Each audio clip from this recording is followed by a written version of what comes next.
नमस्ते, मैं हूँ अर्शित और मेरे साथ है अमृत आनंद। पाकिस्तान के प्रधानमंत्री शहबाज शरीफ ने भी मान लिया है कि भारत ने उस पर ताबड़तोड़ हमले के लिए और उसके अंदर उनका जो नूर बेस एयरबेस है उस पर भी काफ़ी तबाही हुई है। कल रात को उन्होंने जो पाकिस्तानी अधिकारी थे आर्मी के, वहाँ पर उन्होंने भाषण दिया, संबोधित किया कि मेरे पास रात को 2:30 बजे करीब आसिम मुनीर का कॉल आया और कहा कि नूर बेस एयरबेस को तबाह कर दिया गया। दरमियानी रात में तकरीबन 2:30 बजे सिपह सलार जनरल सईद आसिम मुनीर ने मुझे सिक्योर फ़ोन पे मुझे बताया कि वज़ीर-ए-आज़म साहब, हिंदुस्तान ने अपने बैलिस्टिक मिसाइल्स अभी लॉन्च किए हैं, एक नूर खान एयरपोर्ट पे गिरा है और कुछ और दूसरे इलाकों में गिरे हैं। नहीं, देखो, इसमें हम तो लगातार सच कह रहे हैं। झूठ को आप जितना ढकना चाहो, झूठ कितना झूठ बोलोगे? एक झूठ छुपाने के लिए दो झूठ बोलोगे, दो छुपाने के लिए तीन बोलोगे, तीन छुपाने के लिए चार, पाँच, छः, सात, आठ, नौ। सच सच होता है, उसको सच को कहते हैं ना, सच को आँच नहीं होती है।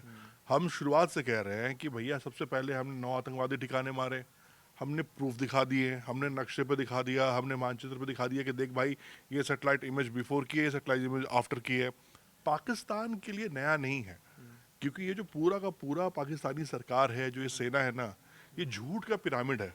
ये पिरामिड है, मतलब इनकी जितने भी ईंटें आप देखोगे ना, इनमें आपको सच्चाई नजर नहीं आएगी। और वाकई देखो, कोई चीज़ भी आप कितनी भी छुपा लो, हमने कोई घर में घुसकर किसी के बेडरूम में जाकर नहीं किसी को मारा है। हमने पूरा का पूरा एयरबेस तबाह किया है, हमने ठिकाने उड़ाए हैं, हमारी मिसाइलें गई हैं। मिसाइल गई है, कोई ये पॉकेट बच्चों का रॉकेट नहीं गया था कि वो गया और एक ब्लास्ट किया और चला आया। हम वहाँ गए, जो हमारा टारगेट था हमने सेट किया, भारतीय सेना ने जो टारगेट सेट था वो किया। जितना हमें नुकसान पहुँच पाकिस्तान की आतंक को पहुँचाना था, मैं फिर कह रहा हूँ, हमारा देश ये कह रहा है, बार बार कह रहा है कि पाकिस्तान में आतंकवादी ठिकानों को हमने निशाना बनाया। हमने सैन्य ठिकानों को तब निशाना बनाया जब उनकी सेना ने हम पर फर्स्ट अटैक किया, ड्रोन अटैक जब हुआ, उसके बाद हमने रिएक्ट किया, क्योंकि हमें अपनी सुरक्षा फर्स्ट प्रायोरिटी पर है। उसके बाद की कहानी सबके सामने है। और कितना झूठ बोलेंगे? और आपको एक चीज़ और बता दूं मैं, ये कहानी निकली भी कहाँ से है। भैया, अब नुकसान हो गया, अब नुकसान हो गया तो वहाँ पे ईंटें पत्थर लगेंगे ना, उसका रिपेयर होगा ना। उसके लिए भी पाकिस्तान ने टेंडर निकाला है। अपने मुल्क में उन्होंने टेंडर निकाला है कि ये चीज़ें फिर से दुरुस्त करनी है, और इसके लिए हमारी कुछ कंपनी सामने आए और अपना रेट जाहिर करें कि कौन कितने खर्चे पे, कौन कितने रुपए पे इसको रिपेयर कर सकता है। तो ये भी बात सामने आ गई है। तो कुछ शहबाज शरीफ साहब, 1 दिन हो गया, 2 दिन हो गया, 3 दिन हो गया, भाई जब कुछ हो गया है, ये चीज़ें दिख गई हैं, पूरे विश्व को दिख गई हैं, पूरे वर्ल्ड वाइड हर कोई ये जान रहा है कि पाकिस्तान झूठ पे झूठ, झूठ पे झूठ बोल रहा है। हमने ये मार के गिरा दिया था, हमने वो मार के गिरा दिया था। सारी रिपोर्ट आ चुकी हैं यार, सेटेलाइट्स लगी हुई हैं। आप, चीन आपका पापा है, आप उसकी सेटेलाइट यूज़ कर लो। आप बताओ कि हाँ, भारत में आपने कहाँ क्या गिराया, आप बिफोर और आफ्टर की पिक लगा दो। मैं ये नहीं कह रहा हूँ कि भारत को खरोच नहीं आई है, बिल्कुल आई है, थोड़ी बहुत नुकसान तो होते ही हैं। लेकिन जिस तरह का ढिंडोरा पीटा गया है, जिस तरह का पाकिस्तान में जश्न मनाया गया था, उन्हें ऐसा लगा कि उन्होंने दिल्ली तक का सफ़र तय कर लिया और पूरे मुल्क पर राज कर रहे हैं। तो ये है, और पाकिस्तान के कुछ नया नहीं है वो। पाकिस्तान का चाल, चरित्र और चेहरा सामने आ गया कि मार खाने के बाद कैसे जश्न मनाया जाता है। पाकिस्तान ने दिखा दिया कि किस। नहीं, वो जश्न इसलिए मनाया था कि हमने कम मार खाई। एक होता है तरीके से पिटाई, उनकी तरीके से पिटाई नहीं हुई है। हमने 3-4 झापड़ तरीके से लगाया, उसके बाद उनको लगा नहीं नहीं चलो ठीक है, हमें तो सिर्फ इन्होंने 3-4 झापड़ मारा, हमें जान से थोड़ी मारा। ये जश्न वो मना रहे थे कि चलो हम जान से तो नहीं मरे, हमें तो उन्होंने 8-10 झापड़ मार के छोड़ दिया। नहीं, हमारे डीजीएमओ की जो बैठक हुई थी उसके बाद कहा गया था कि पाकिस्तान घबरा गया था जिस तरह से उनके ऊपर जो स्ट्राइक हुई थी, है ना, मिसाइल की जो स्ट्राइक हुई थी, उसके बाद पाकिस्तान में जो 9 ठिकानों पर तबाही मची थी, उसके बाद पाकिस्तान में त्राहिमाम हो गया था, कहते हैं ना त्राहिमाम। वो बीजा देखो, परेशान होकर अगर फिर भारत के सामने जो गिड़गिड़ाने लगा कि भैया रोक दो, नहीं तो हम मर जाएंगे। देखो, जो उनकी मुल्क दूसरों के उधारी पे चल रहा है, जिसके पास अपने पैसे नहीं है, जो डिपेंड करता है कि भैया चीन मुझे उधार दे, चीन भले हमसे हमारा ज़मीन ले ले, हमारी चीज़ों को इस्तेमाल करे, चीन चीन को जो बनाना बना ले वो, उससे आप क्या उम्मीद कर रहे हो? जो भीख पे टुकड़ों पे पल रहा है मुल्क, जिसकी राजनीति उस पर चल रही है, जिसकी सेना सरकार की नहीं सुनती है, सरकार सेना की नहीं सुनती है, कौन क्या है समझ में नहीं आता है, कि उस मुल्क में यही पता नहीं कौन बाप कौन बेटा है। सरकार सेना की है, सेना सरकार की है, या आतंकवादी सरकार चला रहे हैं, या आतंकवादी सेना चला रहे हैं। यहाँ पे एक बहुत अच्छा सा एक समीकरण बना हुआ पाकिस्तान में। तो ये पाकिस्तान का जो मसला है ना, मैं आपको बता दूं, ये हल होने वाला नहीं है। लेकिन इसके बाद जो वर्ल्ड मैप पे नज़र आया है, वो ये चीज़ समझ गए हैं कि अब अगर भारत को नुकसान पहुंचाने की किसी तरह की भी कोई कोशिश की जाएगी, चाहे वो आतंकवाद के ज़रिए की जाए, चाहे वो फाइट के ज़रिए की जाए, हालांकि उनकी औकात नहीं है कि वो हमसे लड़ लें, लेकिन फिर भी अगर हिमाकत करते भी हैं तो तैयार रहें। इस बार जो हम बिफोर आफ्टर की पिक्स दिखा रहे हैं ना, इसके बाद जो आफ्टर की तस्वीरें आएंगी वो पूरे पाकिस्तान को नक्शे से मिटा देगा।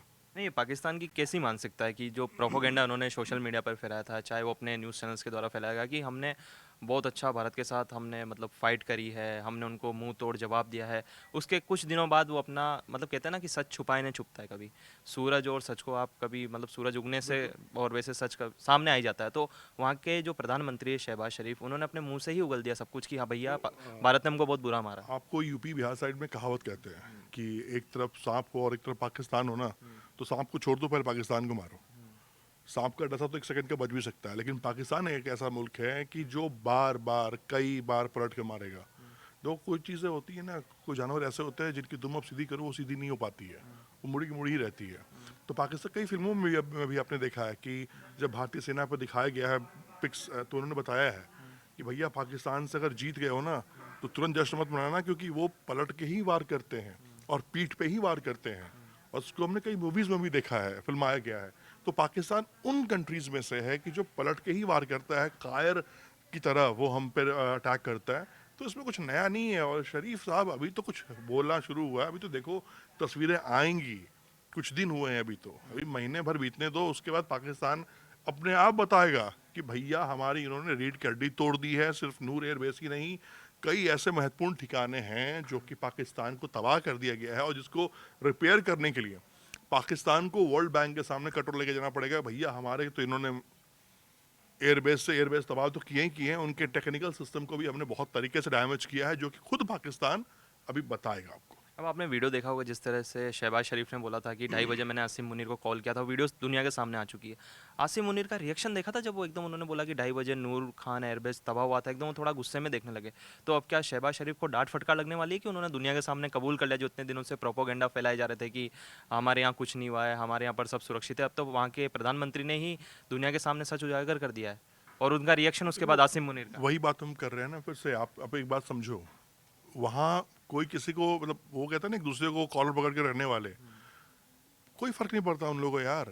वो सेना भी वैसी ही उनकी है, सरकार भी वैसी ही उनकी है। यानी बिन पेंदी के लोटा जैसे कहते हो ना आप, कि जिसकी रीढ़ की हड्डी नहीं होती है, ये वो है, ये उनमें से हैं। ये लोग ये गिद्ध हैं, उनमें से हैं ये कि जो झड़पना जानते हैं, चीख जानते हैं। अब वो राजनीति करेंगे, वो सरकार ये बताएगी देखो हमारी सेना ने कुछ नहीं किया, सरकार तो खड़ी थी।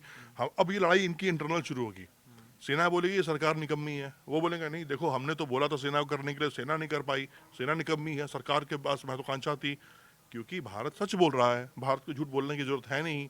और जब आप झूठ बोल ही नहीं रहे हो तो फिर डर किस बात की है। तो जो झूठ बोलता है ना, अब उस तरह की बयानबाजी करते हैं, तो पाकिस्तान की ये आदत शुरुआत से रही है, आज भी है। और आप विश्वास कीजिए आने वाले 10 साल बाद भी इनकी आदत यही रहेगी, झूठ पे झूठ बोलने की।